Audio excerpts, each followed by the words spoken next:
Olá, esse é o podcast do Sind Receita, uma realização da Diretoria Executiva Nacional por meio da Diretoria de Comunicação. Eu, Victoria Almeida e Rafael Godoy, jornalistas do sindicato, conduzimos a apresentação deste programa. E hoje contamos com os trabalhos técnicos de Danilo Oliveira. Seja muito bem-vinda e muito bem-vindo à segunda edição do podcast do Sind Receita. Nosso convidado de hoje é analista tributário e veio diretamente do maior aeroporto da América Latina, o Aeroporto Internacional de Guarulhos, para conversar com a gente. Natural de Santo André, no ABC Paulista, ele prestou concurso para a Receita Federal em 2001 e foi o candidato mais jovem a ser aprovado no certame, aos 21 anos. Sua carreira é admirável. É formado em Direito e em Comércio Exterior, já ministrou treinamentos para o Escritório das Nações Unidas sobre Drogas e Crime e para a Interpol. Além disso, foi o primeiro servidor do mundo a receber a certificação como treinador para drogas da Organização Mundial das Aduanas. Seu trabalho diuturno em Guarulhos, ao lado de colegas da Receita Federal, virou até mesmo série de TV, a famosa Aeroporto Área Restrita, que está entrando em sua 5ª temporada. Estamos falando dele, o analista tributário Anderson Leme Cirqueira. Anderson, seja muito bem-vindo ao podcast do Sind Receita e é um prazer recebê-lo aqui com a gente. Poxa, muito obrigado, Vitória. Obrigado, Rafael. É um prazer enorme a gente poder estar aqui na sede do Sind Receita falando do nosso trabalho todo dia, né? E exaltando não só a nossa atividade, né? Mas o empenho que todos os colegas têm lá, né? Não sou eu que faço o trabalho, não é o colega que faz, mas é o nosso time, né? É todo mundo que está ali no dia a dia, como você falou aí, dioturnamente, né? Então, é o dia do aniversário, é véspera de Natal, é feriado, é o horário, é de madrugada, é de manhã, é a hora que for, a gente vai estar lá contribuindo, né, da nossa maneira para o benefício da nossa sociedade. Certo. Anderson, você pode contar um pouquinho assim, do início da sua carreira para a gente? Você sempre pensou em trabalhar com aduana, com segurança pública? Como é que foi o seu ingresso assim, dentro da Receita Federal? Que você entrou bem jovem, né? Pois aos 21, né? Eu já tenho um certo histórico na família. Eu tenho um irmão mais velho que também trabalha na Receita Federal, né? E aí isso sempre, de alguma forma, me inspirou, né? Era ali o meu espelho, um parâmetro que a gente tinha ali na frente.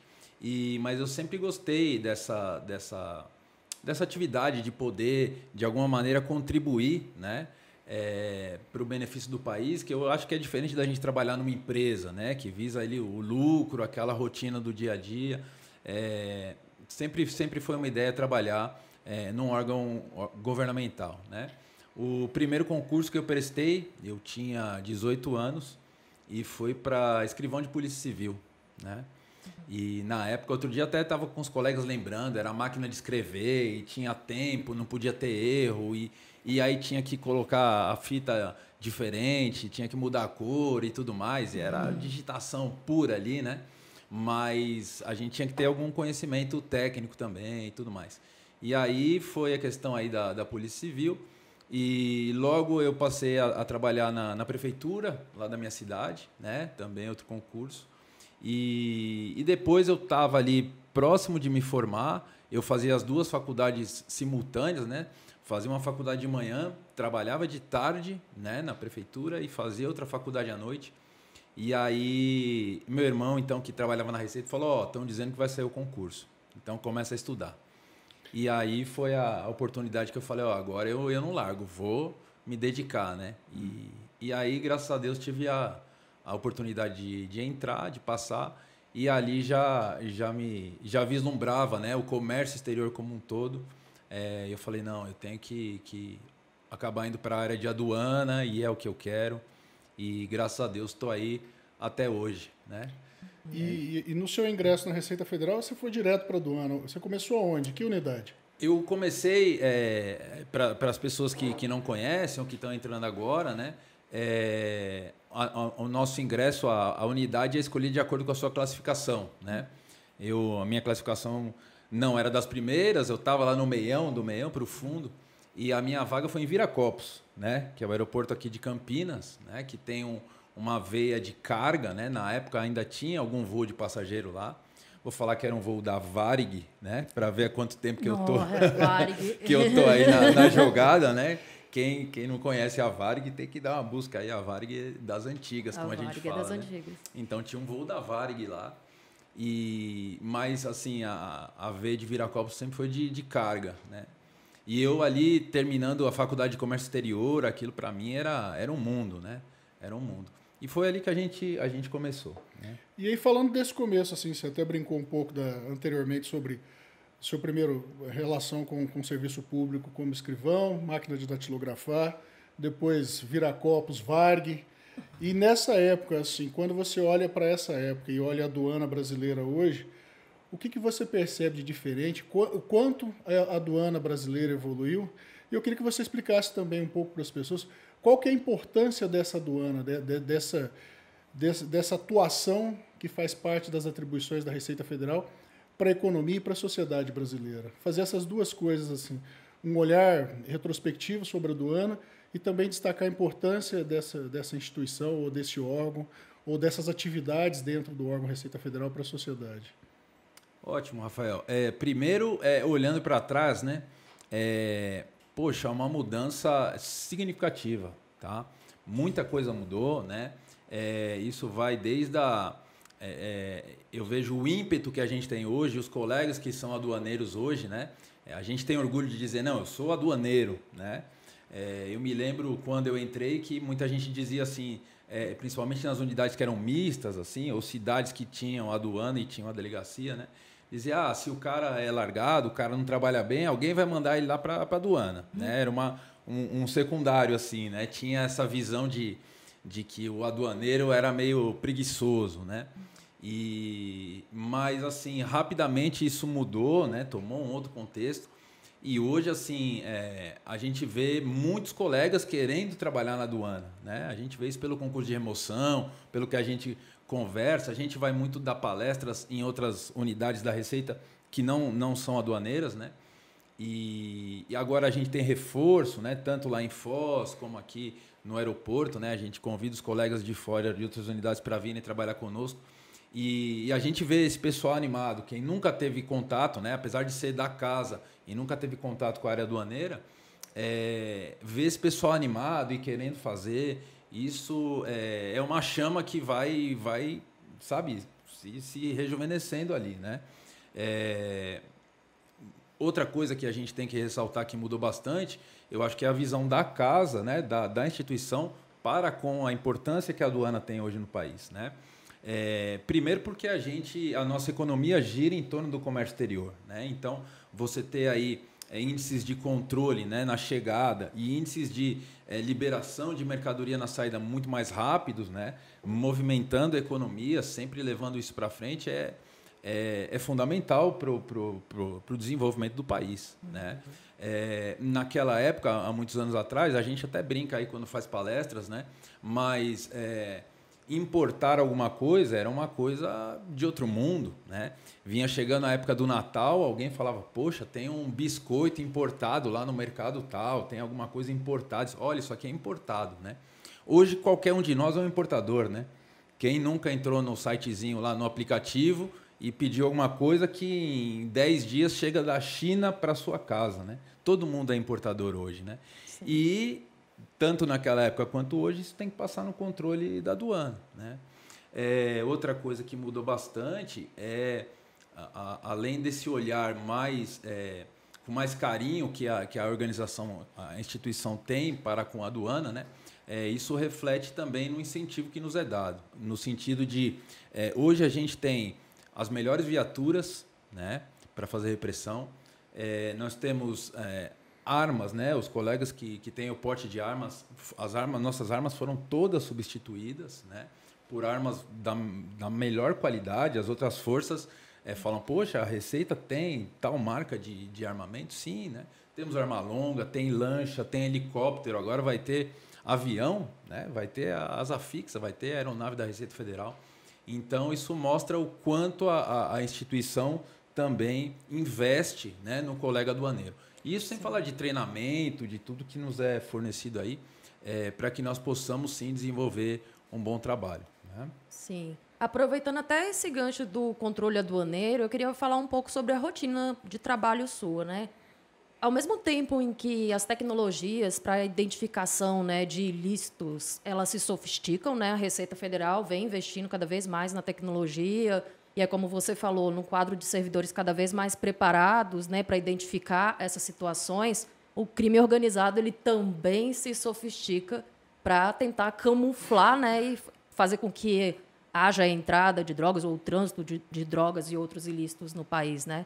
Você já passou por alguma situação que você se deparou e falou, nossa, olha a forma que eles estão utilizando agora para tentar fazer com que entre, por exemplo, drogas como cocaína? Que a gente, aqui no sindicato, por exemplo, divulgando algumas informações sobre a aduana, volta e meia a gente se depara com notícias como essa, né? Assim, cocaína em pasta, cocaína líquida, cocaína... Então, assim, você já se deparou com alguma situação que realmente te surpreendeu, assim, de você olhar e falar, nossa, como a coisa está sofisticada agora, como eles estão tecnológicos, digamos assim.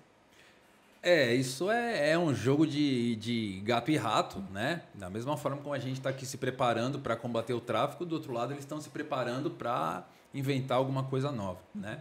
Mas muito legal essa pergunta, porque eu até faço o link com a pergunta anterior do Rafael, quando a gente vai comparar a nossa aduana com a de outros países, né? A gente tem a oportunidade de viajar aí mundo afora para dar treinamento, para dar palestra, para fazer operação, etc. E quando a gente mostra o potencial que nós temos, né, principalmente no aeroporto, tá, em relação aos sistemas que foram desenvolvidos, a toda a tecnologia que a gente tem de reconhecimento facial, né, a gente conta nos dedos de uma mão os países que têm alguma coisa semelhante, né? Claro que varia muito, a gente vai na Europa, eles estão desenvolvendo alguma coisa, na Ásia ele fala, eu não tenho, mas eu vou desenvolver, né? Outros países veem isso como algo inatingível, tá?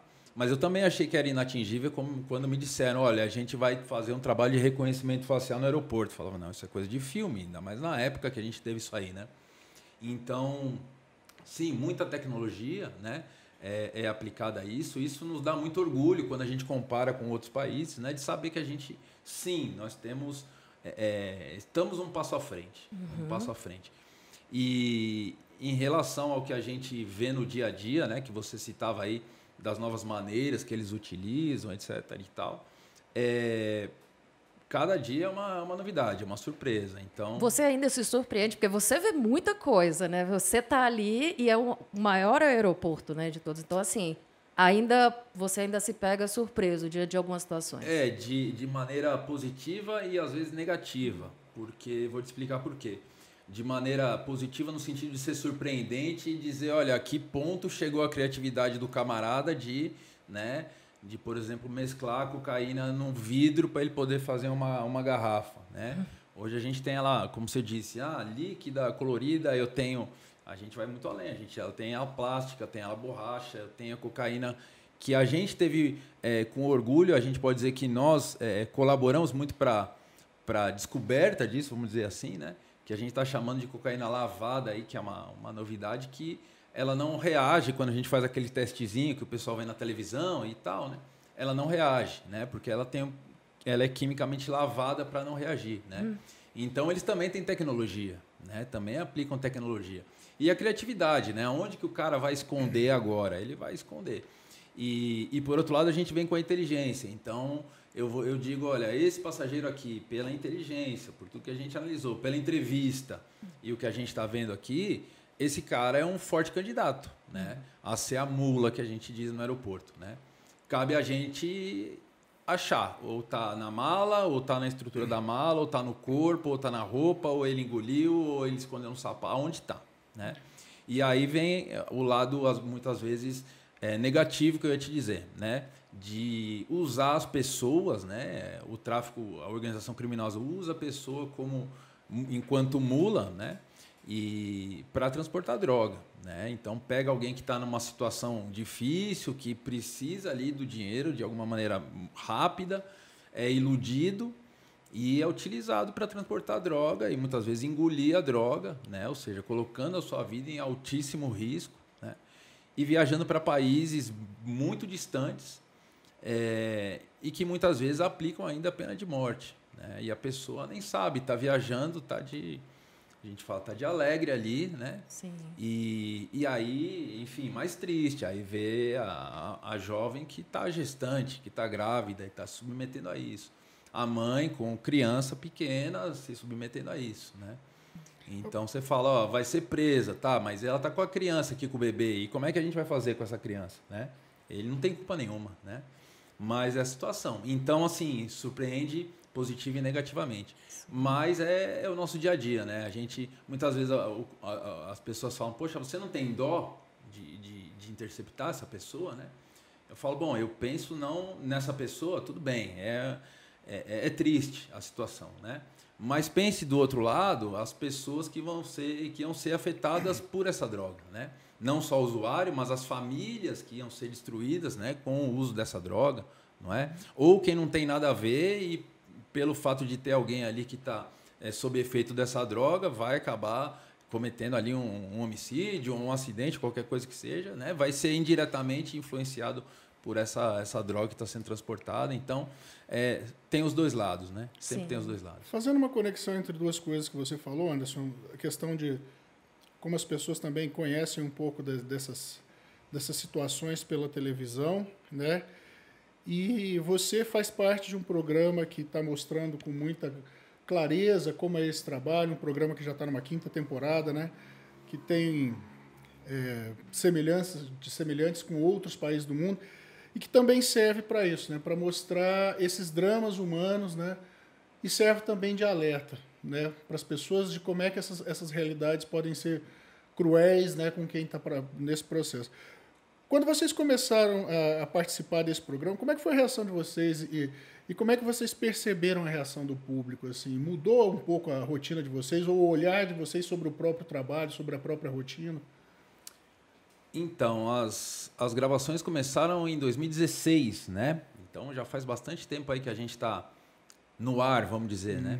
E naquela, vamos assim dizer, e naquela época também a TV a cabo não tinha o alcance que tem hoje, né? A TV por assinatura, né? Hoje em dia todo mundo tem acesso, né?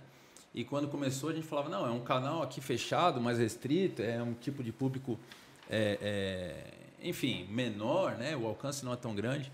E isso foi passando à medida em que teve sucesso e aí o canal quer gravar mais uma temporada, outro canal vem, quer gravar mais uma temporada, vai gravando, vai gravando. E o que a gente vê hoje é que, poxa, pouca gente sabia que a Receita Federal estava no aeroporto, né? Que a Receita Federal faz ali um controle de fronteira, né? Um controle de fronteira, né? Dos bens que entram e saem, os viajantes, etc. e tal. E aí a pessoa se deparava ali na alfândega, via a gente com a estrela, né? E ela fala, é polícia, ou a estrela é um xerife, é sei lá o quê, mas ninguém dizia que é Receita Federal. Receita Federal é CPF, né? É imposto de renda, não é? A gente brinca, não, Receita Federal só é legal quando sai a notícia lá da restituição, né? Fora isso, é só no joelho. E a Receita está no aeroporto, naquela época, quem sabia que era a Receita Federal era para estragar a viagem, né?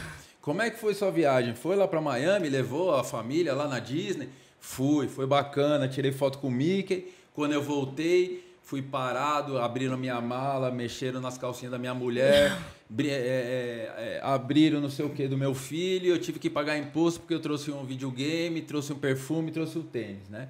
Então ele não quer mais nem falar como é que foi a Disney. A história que vai ficar é que a Receita Federal... A Receita mexeu na mala, né? Então, ninguém via como um controle de fronteira, né? Se imaginava que era um caráter arrecadatório, né? Pô, então quem tem dinheiro vai para o exterior, então na volta a Receita vai querer aplicar imposto nesse cara porque ele tem grana e vamos fazer dinheiro, vamos arrecadar. E a ideia foi tentar mudar isso, né? Ninguém está lá para estragar a viagem de ninguém, a gente está lá controlando fronteira, né? Então é mostrar o outro lado, o que é algum controle aduaneiro. É o contrabando, é o descaminho, é o tráfico de drogas, é dinheiro, é arma, é medicamento falso. São coisas que estão no nosso dia a dia, né? E assim, impactam demais a sociedade. Né? Veja, medicamento falso. Um medicamento que é adquirido no mercado ilegal e é trazido de maneira inadequada, né? Medicamento caríssimo para tratamento de paciente terminal, de câncer, para quem é transplantado, etc. De repente é um esforço gigante da família, dos amigos, para adquirir esse medicamento, e alguém está trazendo esse medicamento que é falsificado ou que já não tem efeito, né? E apresentando aquilo ali para salvar a vida da pessoa, e ao contrário, vai fazer mais mal, né? Para o paciente, né? Sim. Então, veja, do meu ponto de vista e de muitos colegas que a gente acaba conversando, isso é pior que a droga, né? Porque o cara que é usuário de droga, ele sabe que ele está usando droga, né? Agora, o cara que é paciente e precisa do medicamento, ele acha que vai salvar a vida dele, e é ao contrário, né? Alguém está ganhando dinheiro, tomando a grana dele e dando um medicamento que é qualquer coisa, né? Então, assim, mostrar que ninguém está ali para tributar e cobrar imposto de quem foi viajar e passear, né? É um controle todo que é feito em relação à bagagem. E aí é aquilo que o Rafael perguntou de início, né? Como é que é esse trabalho? O que é a aduana, né? É o controle de fronteira, efetivamente, né? E, claro, lembrar sempre que nós não estamos só no aeroporto, a gente está no porto, está na fronteira terrestre lá, né? Sim. E Guarulhos junto com Foz do Iguaçu, é a maior fronteira do país, né? Na fronteira terrestre de Foz do Iguaçu, pela cidade limítrofe, não tem o controle de acesso de todo mundo que entra e sai, né? Mas Guarulhos entrou e saiu, o passaporte tem que estar lá apresentado. Então, é uma fronteira gigantesca, né? E esse é o nosso papel, é um controle de fronteira. Certo. Eu queria até perguntar também para você sobre a questão das abordagens, né, que vocês realizam e que também são bastante retratadas na série, né? Você particularmente já vivenciou alguma situação que te deixou receoso assim durante uma abordagem com alguma pessoa? Eu imagino que você, assim, a variedade de pessoas que os servidores abordam ali são gente de todos os lugares do mundo, de várias condições, enfim, de todo tipo de situação possível e imaginável, né? E, além disso, se tratando do Aeroporto Internacional de Guarulhos, sobretudo, é um local por onde muitas figuras públicas passam, né? E é muito comum que ocorram aquelas famosas carteiradas, né? Eu não quero me sujeitar à fiscalização. O que você faz numa situação dessa, se você já passou por isso? E qual que é a postura da Receita Federal diante de situações assim como essa? Bom, são várias perguntas várias aí, perguntas. Vitória. Vamos lá. Bom, primeiro, eu brinco também com todo mundo que o meu trabalho hoje, né, é fazer o que minha mãe falava para não fazer, né? Não fala com quem você não conhece, não mexe no que não é seu, não faz pergunta indiscreta. É o que a gente acaba fazendo na abordagem ali, né? Mas, enfim, é o trabalho. Né? E claro, não é legal ser vistoriado. Ter os seus bens, né? A sua mala é a sua casa ali no aeroporto, né? Você leva aquilo que é seu íntimo, não é? E alguém revirar isso aí nunca é legal. Nunca é legal, né? Então, existe todo um cuidado, um treinamento que vai desde o momento que a gente aborda o passageiro, né? Para a gente estabelecer ali um vínculo de empatia e mostrar, eu estou fazendo um trabalho, você me mostra, me diga o que você está trazendo, está levando ou está entrando no país, né? E a maneira como a gente aborda, eu acho que que vai desenrolar toda a nossa entrevista e fazer com que esse feedback do passageiro, ou seja, a maneira como ele se comporta, né, vai de como você o abordar, né? Então, se eu chegar com uma pedra na mão, ele vai me devolver duas, né? Então, a gente sempre ensina lá para os colegas, olha, você tem que ser autoridade sem ser autoritário, não é?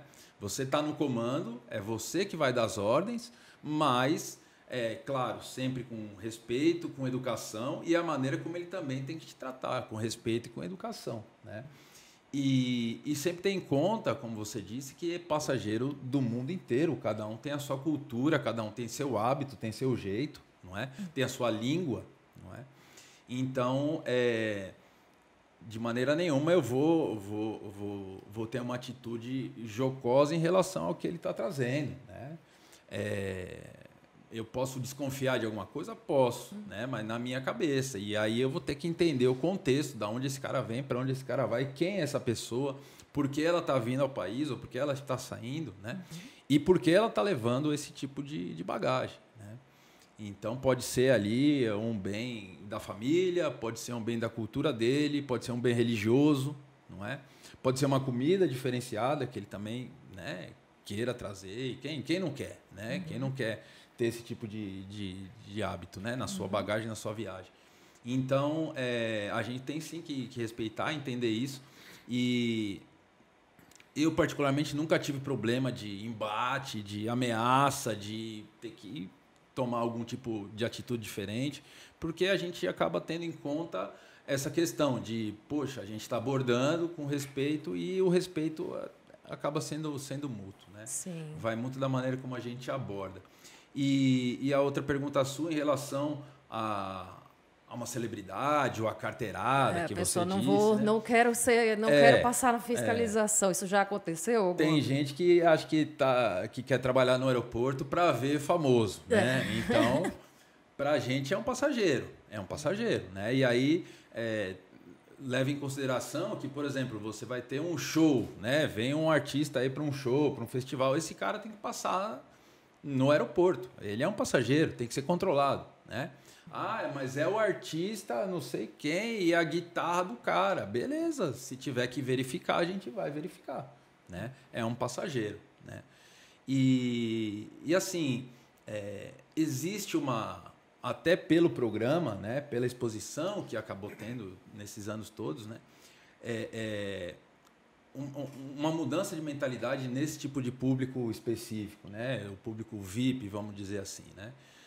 De antes falar, não quero ser vistoriado, né? A dizer, não, se eu for vistoriado agora, eu estou disposto. Por quê? Porque hoje em dia é notícia na mídia, né? Se alguém é pego ali, já sai lá no site, fala, fulano é muambeiro, não sei o quê. Alguém vai dizer, o aeroporto, você não está sozinho ali no seu voo, né? Tem 300 pessoas, então sim, a pessoa sempre vai tá disposta, né? Não, a gente não tem esse tipo de problema. E acontece às vezes, né, de ter um VIP lá que fala não sei o que e tal. Não tem outra maneira de sair, não existe outra maneira de sair, tem que sair pela gente, né? Mas assim, no passado sim acontecia de alguém dizer não, mas aquele famoso, você sabe com quem você está falando, né? Pra gente é um passageiro, né? Eu sei com quem eu estou falando, tá aqui o passaporte, seu nome, não tem problema nenhum. Mas eu me lembro, inclusive, de uma situação em que era uma modelo internacional de renome e ela foi selecionada para vistoria. E o nosso papel, uma vez que ela está selecionada, não posso dizer tchau, né? Ela vai passar a bagagem dela no raio-x e pelo menos vai ser entrevistada ali. E ela disse, estava eu e um colega na situação, o colega até já se aposentou. E ela disse assim, vocês não sabem quem vocês estão vistoriando? Né? Como assim, vocês não me reconhecem? Né? E aí, não, olha, nós estamos só fazendo o trabalho aduaneiro aqui, verificando a bagagem. Né? E ela disse assim, é que eu sou uma estrela. Né? E aí o colega, eu estava começando a atividade, e ele falou assim, desculpa, mas a estrela que manda aqui é essa aqui. Mostrou a estrela no peito, né? E ali eu achei, poxa, genial, né? Genial. Não teve mais papo nenhum, né? Depois dessa aí. Depois. Mas, enfim, ali é um passageiro. A gente sempre coloca como mais um ali. E existe um tratamento específico, especial? Não. É como todo mundo deve ser tratado. Certo. Aproveitando já também essa questão do reconhecimento, com a série, né, Aeroporto Área Restrita, você também passou a ser uma pessoa, e eu já até te vi falar isso em algumas entrevistas, que acaba sendo bastante reconhecido também por passageiros, por pessoas que estão transitando tanto no aeroporto quanto fora também, né? E aí eu queria que você dissesse um pouquinho para a gente como é que você avalia, assim, essa repercussão, essa visibilidade, né, que você tem agora, se você se sente confortável com isso. E eu também já percebi que você tem um público bem amplo, que tem, inclusive, crianças, adolescentes, tem vídeo seu nas redes sociais. Então, um tema tão sério, né, como a questão da aduana, de controle aduaneiro, como é que um tema tão sério consegue chegar num público tão jovem e fazer tanto sentido, assim? Ao que se deve isso também? Como é que você enxerga isso? Poxa, eu gosto de sempre ver as coisas pelo lado bom, né? uma pessoa que está andando na rua ou em qualquer lugar, no mercado, qualquer lugar que você vai, e a pessoa reconhece a sua figura e vem e fala, olha, bacana o trabalho que você faz, eu assisto, eu acompanho, né? Isso é muito legal, é uma honra, porque a gente está ali trabalhando, né? Não é uma novela, não é uma série, né? Ninguém está interpretando. Né? Apesar de alguém já vir perguntar quanto que me pagam para isso, se tudo é verdade. Sim, tudo é verdade, ninguém paga nada. É o trabalho, é o dia a dia. Vem lá a equipe e fala, ó, vamos gravar tal dia? Vai gravar tal dia, põe o microfone e eles ficam escondidos e a gente vai gravar. Sim. Né? É o dia a dia, é a realidade. Então, para nós, né, que acabamos sendo expostos dessa maneira lá na série, você ter esse tipo de reconhecimento é muito bacana, né? Pelo seu trabalho. Você fala, poxa, de alguma maneira eu estou contribuindo para alguém tá vendo o trabalho e tá achando legal, né? E aí não é o meu nome que vai, é o nome da instituição, o nome da carreira, todo mundo aqui, né? É Sim. dizer, olha, é a Receita Federal no aeroporto, né? E aparece lá embaixo, analista, não é? Então, muita gente acaba também se inspirando, é o caso do jovem, né? A gente agora tem um projeto e está se desenvolvendo muito bem de palestras em universidades, né? Até em colégio a gente já foi, né? Mostra o trabalho, leva o cão de faro da Receita Federal, né? E aí o jovem vem e fala, o que eu preciso fazer, o que eu preciso estudar para ser igual a vocês, né? Isso é magnífico, né? Você saber que você acaba inspirando, né, um jovem. Poxa, é sinal que é um trabalho que está sendo bem feito, sim, né? E que a pessoa reconhece aquilo ali como quero isso para mim também, né? Sim. E eu também já tive esse feedback claro, de profissionais de outras carreiras, profissionais de outras forças, né? A dizerem, olha, tenho a minha posição, tenho o meu dia a dia, o meu emprego, mas estou largando tudo para estudar para o concurso, para poder trabalhar, porque eu me vejo ali. Né? Legal. Então, isso para a gente é um reconhecimento muito bacana. Né? E a criança, então, né? O pai usar a gente como exemplo para a criança, às vezes não é muito legal, né? Às vezes, outro dia o rapaz me parou no shopping, a criancinha, e falou, aquele lá da televisão e tal, né? Tá vendo, ó? Olha como é que eles são, né? Quando você faz coisa errada lá em casa, eu já falei para você e tal. Ou seja, né? Os aduaneiros vão te pegar. Sabe? Uma coisa assim. Mas tem um outro aspecto dessa questão do reconhecimento do trabalho, né? Seu, mas também da aduana brasileira, que é esse constante intercâmbio com organismos internacionais, né? Quando a aduana brasileira, representada por você ou por outros servidores da Receita, participa desses eventos, a aduana brasileira tem muito mais a ensinar, muito mais a aprender, até em virtude da diversidade com que nós tratamos, porque a aduana brasileira ela é composta de uma série de especificidades. Né? Ela controla 16.800 quilômetros de fronteira terrestre, uma infinidade de passagens por rios, né? Por lagos, no caso de Furnas, por exemplo, Foz do Iguaçu, né? Tem mais de 30 terminais portuários, uma série de aeroportos internacionais. Então, justamente, quando a Receita vai, por meio da aduana e de seus servidores, para esses fóruns internacionais, como é que a instituição e seus servidores geralmente são vistos assim? Boa pergunta, Rafael. É diferente para onde a gente vai, né? Eu, graças a Deus, tive a oportunidade de já visitar 29 países no mundo, representando a Receita Federal, né? Fóruns, como você disse, muito poucos. A gente vai para ministrar treinamentos, para fazer operações, né? E para mostrar como é o nosso trabalho. E por que a gente acaba sendo tão requisitado. Porque o nosso trabalho, principalmente no aeroporto, no combate ao ilícito, e aí ilícito não só droga, né? Mas arma, dinheiro, o contrabando, os outros focos, mostra para os outros países, para as outras aduanas, que sim, é um trabalho sério e que dá resultado e que a gente tem tecnologia e preparo. Né? Então, se a gente vai à Europa, por exemplo, muitos não, né? Muitos não dá para dizer muitos, mas alguns países, né, tem colegas que acabam dizendo, poxa, a gente recebe a droga aqui na Europa e a droga saiu lá do Brasil. Se vocês tivessem um trabalho melhor lá, essa droga não chegava aqui, não é? alguma coisa nesse sentido, né? E aí, muitas vezes, eu começo lá as minhas apresentações, né? Quando você põe lá no treinamento, o slide, né? Eles não têm muita noção do que é o país, dessa extensão toda que você disse, né? 16.900 quilômetros, ou seja, 17 mil quilômetros. Se a gente imaginar, a circunferência da Terra tem 35 mil quilômetros. Ou seja, a nossa fronteira é metade da circunferência da Terra. Se a nossa fronteira fosse uma linha reta, ela sairia daqui e terminaria no Japão, né? E 65% dessa linha está dentro da Amazônia, ou seja, é um território impenetrável, né? Quantos oficiais eu precisaria para controlar essa linha? Né? Aí vem o cara lá de determinado país europeu e me diz, olha, você não faz um bom controle, né? Eu falo, qual é a sua fronteira terrestre? Nenhuma, porque ele está dentro da comunidade europeia, né? Quantos aeroportos internacionais você tem? Ele fala que recebem voos regulares internacionais. Ele fala, eu tenho 2, 3, 4, 5. Pois é, eu tenho 21, não é? Então, quantos portos você tem? Eu tenho 1, tenho 2, tenho 3, eu tenho 40. E não só no mar, eu tenho no rio, tenho no lago, tenho que controlar tudo isso, né? Sim. E aí eu pego o mapa, né, e jogo a Europa Ocidental, ela cabe não só dentro do Brasil, ela cabe dentro da Amazônia só, né?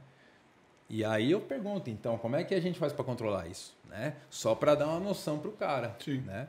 Eles não têm essa noção, né? Mesma coisa que eu falo, então beleza, vamos fazer um decreto aqui, a partir de amanhã, todos os servidores aduaneiros vão estar no aeroporto de São Paulo e no Porto de Santos, certo? Não tem mais voo internacional, não pode embarcar e desembarcar em nenhum outro lugar, aeroporto, e nem carga vai transitar em nenhum outro porto, sem falar de fronteira, certo? Vamos pôr todo mundo lá. E aí vamos fazer um mês, aí a gente conversa, aí eu converso com você vai me dizer, números, tá aqui, beleza? Aí a gente compara qualidade de trabalho e tecnologia e força de trabalho. Agora, na minha extensão territorial e nos problemas que eu tenho, né, não dá para a gente dizer, olha, fulano ou beltrano é culpado pelo tráfico de drogas, né? Sem falar, eu nunca falo, mas se eu disser, e também veja, se você não tiver o consumidor aí, também não tem tráfico de droga, não é?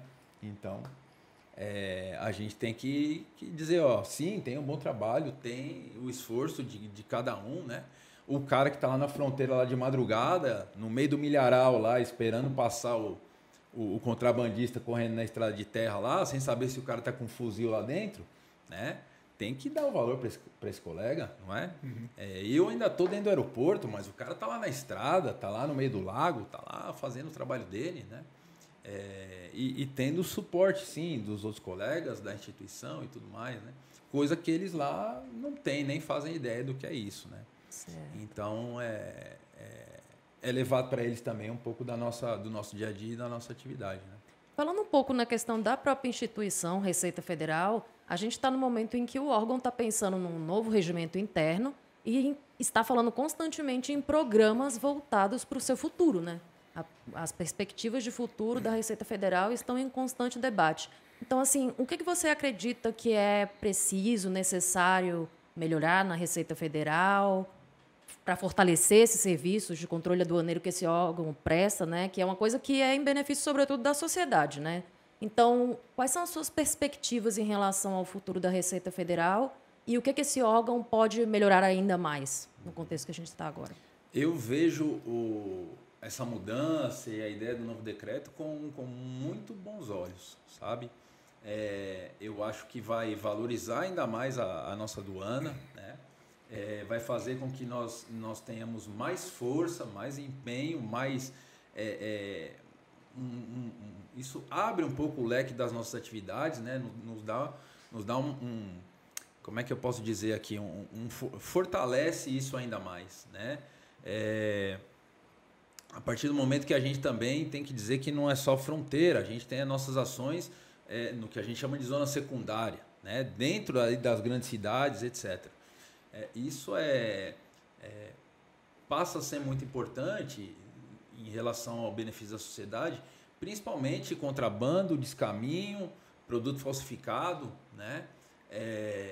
a gente tem que pensar na criança lá que ganha um brinquedinho, não é? Falsificado, que cruzou a fronteira ali de maneira ilegal e que não é certificado, não tem nenhum tipo de cuidado na produção e que é feito com chumbo, por exemplo. E essa criança vai pôr o brinquedo na boca, não é? E lá na frente ela vai ter um câncer, não é? Que ninguém sabe de onde veio. E pode ter sido daí, não é? Um óculos de sol que cruza a fronteira e é falsificado.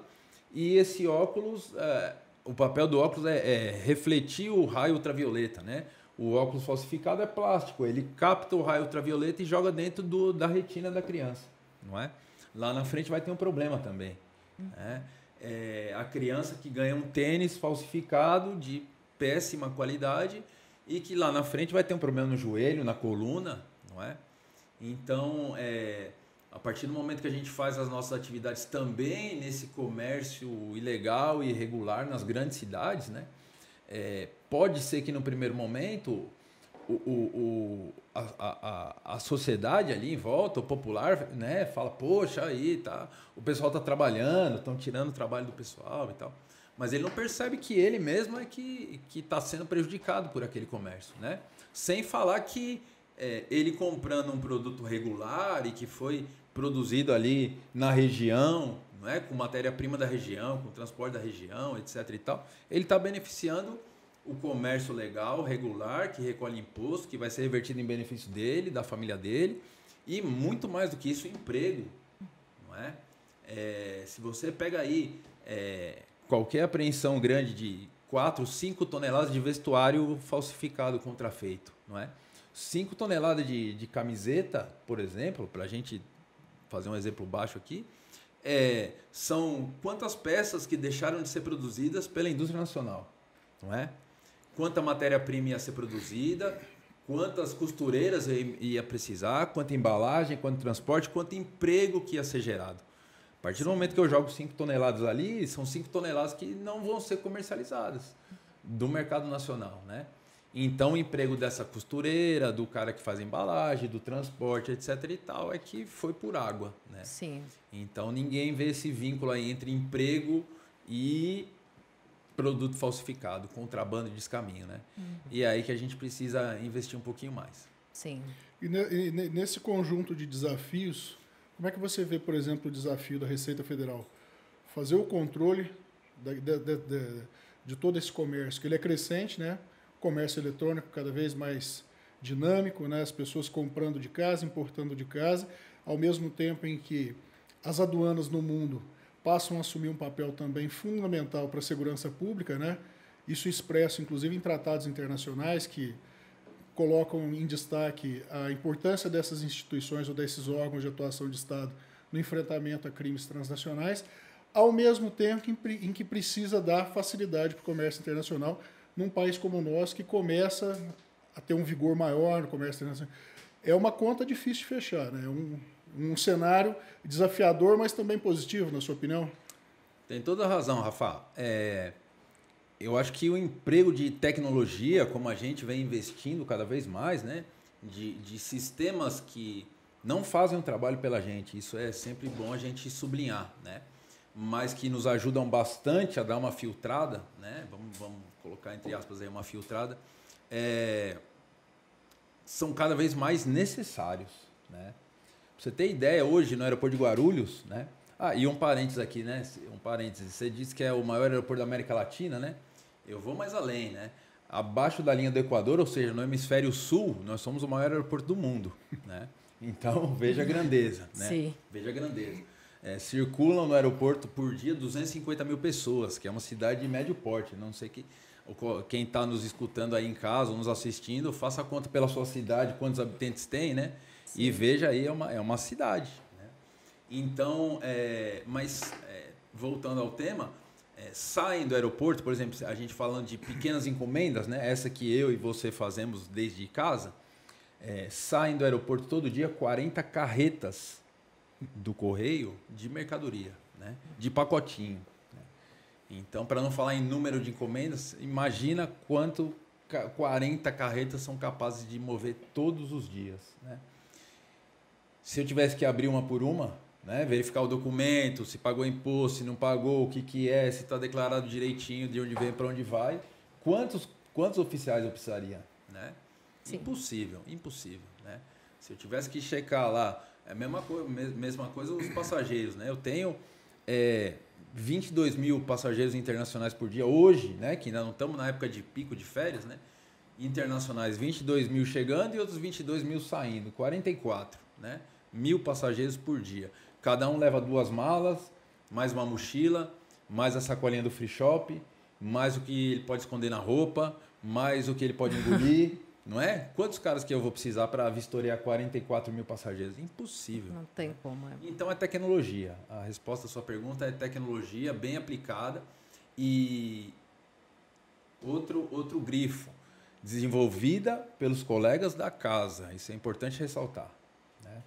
Os colegas da casa que nos surpreendem muito com cada sistema, com cada avanço na tecnologia que nos deixam assim, de fato orgulhosos, né? Você fala, poxa, e se o sistema conseguisse virar isso aqui de ponta cabeça para mim? Manda a demanda lá que os caras vão fazer, né? É gente da casa, isso é muito bacana também. E dá essa velocidade para o comércio internacional, né? Hoje uma mercadoria você consegue exportá-la do aeroporto, né? Se a gente tiver que fazer uma exportação agora aqui, eu registro a saída da mercadoria aqui, em 4 horas ela está dentro do avião, indo embora, né? Então é muito rápido. E o tempo que eu tenho para fiscalizar, até ela chegar no aeroporto, até ela fazer todo o trâmite aduaneiro e embarcar, né? Isso tem que ser muito rápido. E para eu vistoriar isso e ter certeza, né, de que efetivamente está saindo, eu vou precisar de sistema, de inteligência e, claro, de novo, dos nossos analistas lá trabalhando forte, né? O sistema ele pode ser a maravilha que for, mas vai precisar de alguém operando e efetivamente indo lá e abrindo a carga e verificando, e é isso, é aquilo, né? Então, sempre vai ter que ter gente, sempre vai ter que ter colega lá disposto a hora que for, chuva, sol, e a gente vai estar lá trabalhando. Sim. Pegando essa parte que você me falou muito sobre o fator humano, né? No fim das contas também o importante não é apenas a pessoa que está ali, né? É o servidor que está ali atuando. Com tantos anos de atuação e com tantos anos de observação, sobretudo, né? Observando as pessoas, observando o comportamento das pessoas. O que você considera de mais relevante que você aprendeu assim sobre as outras pessoas, do que você observa sobre elas, assim? Em relação às pessoas? Em relação às pessoas e em relação também à questão do controle aduaneiro, o que você considera de mais relevante, assim, que você aprendeu durante esse período extenso que você está? Em relação às pessoas, aos passageiros, né, eu acho que é fundamental entender que cada um tem a sua história.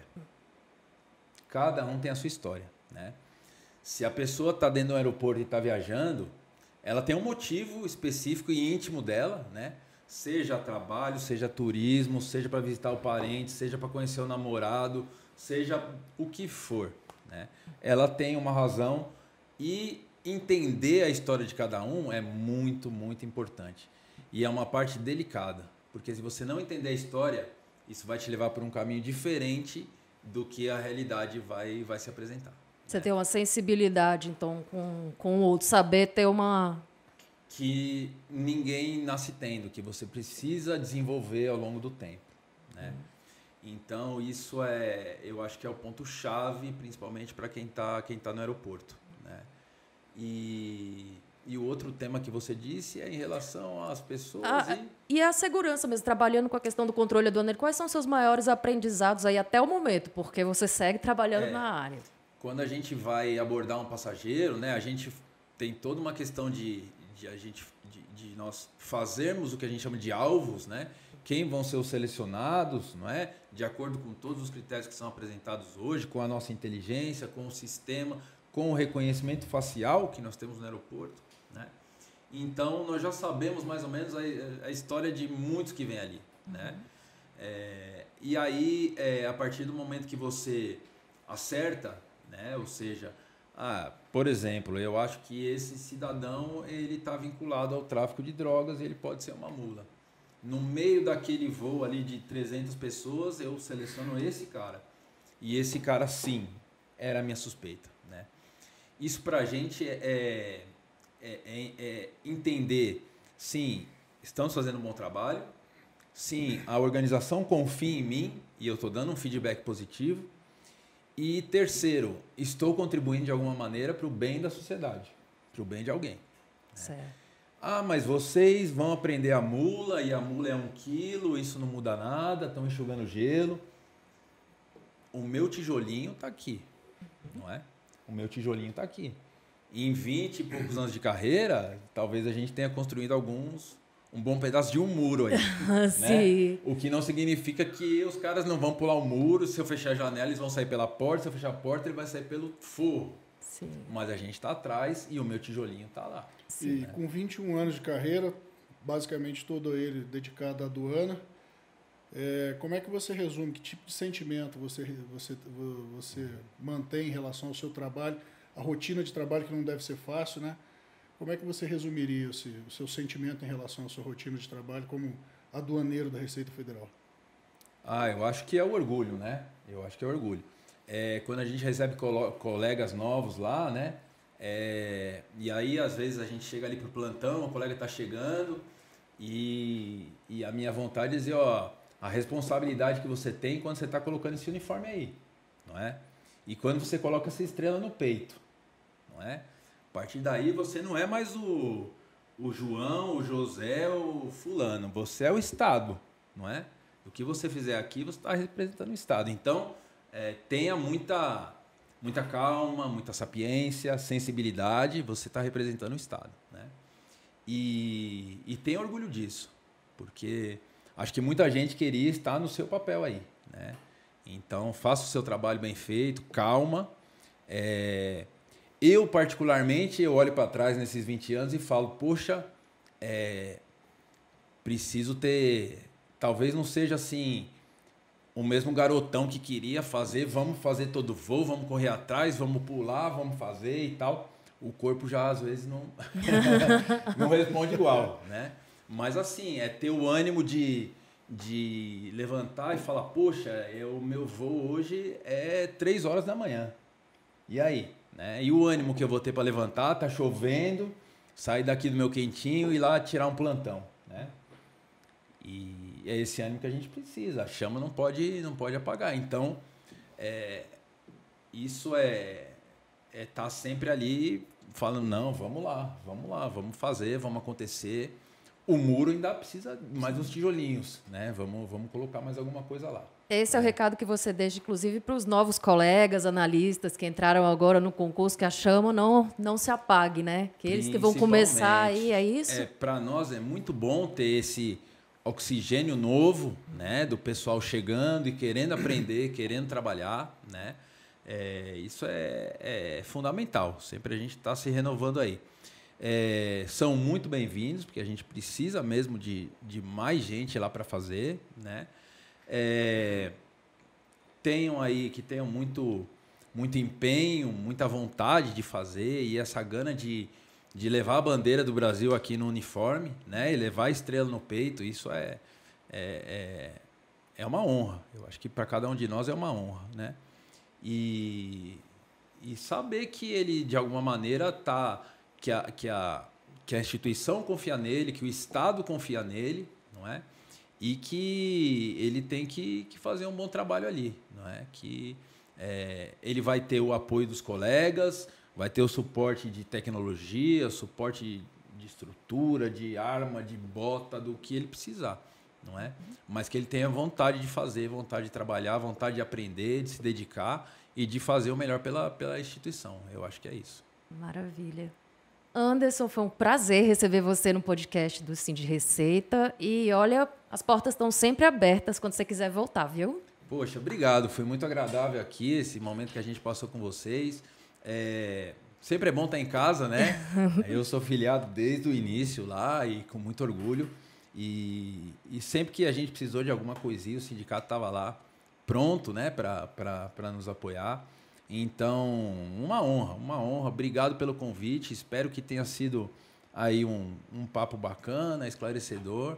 E a gente está sempre à disposição. Quando for para fazer a parte 2, Contem com a gente. Vai ter parte 2, vai ter parte 2. Obrigado. Obrigada, gente. viu? Boa tarde, boa noite, bom Isso. dia para quem tiver. Eu não sei que hora que vão estar assistindo, mas Exatamente. é isso aí. Tudo Obrigada. de bom e é isso aí. Valeu. Valeu. Valeu. Valeu, Rafa. Nossa. Esse foi o podcast do Sim de Receita, uma realização da Diretoria Executiva Nacional por meio da Diretoria de Comunicação. Agradecemos a todas e a todos pela audiência. Nos vemos em breve. Até lá!